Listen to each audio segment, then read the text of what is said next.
Tatlong araw bago ang inaabangang bakbakan sa Japan sa pagitan ng ating kababayang si John Riel Casimero laban sa pinagmamalaki ng Mexico na si Saul "The Beast" Sanchez ay muling pumutok sa bansang Japan ang balita patungkol sa naging closed-door sparring na naganap sa pagitan nila Yukinori Ogoni at John Riel Casimero noong nakaraang linggo lamang. Na kung saan sa naging closed-door sparring ng dalawa ay umayaw agad sa unang round pa lamang itong si Ogoni. Ang nasabing sparring ay confidential at mahigpit na pinagbabawal ang pagkuha ng anumang video clip. Kumbaga ito ay sa pagitan lamang ng dalawang boxers at ng promoter nitong si Masayuki Ito. Kung maalala sa naging sparring noong nakarang taon ni Cuadro Alas sa Omega Boxing Gym sa Cebu, ay nagkaroon rin ng closed-door sparring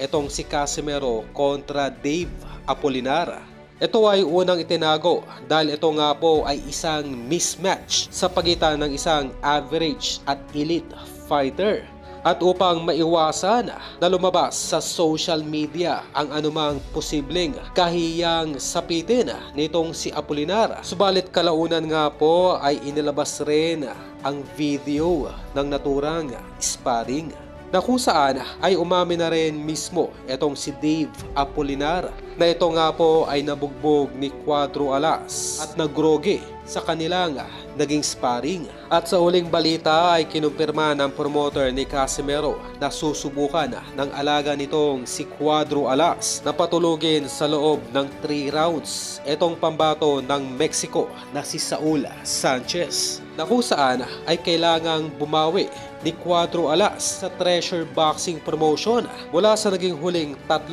laban nito na kung saan ay hindi nga po naging kagandahan ang kinahinatnan ng naturang mga laban.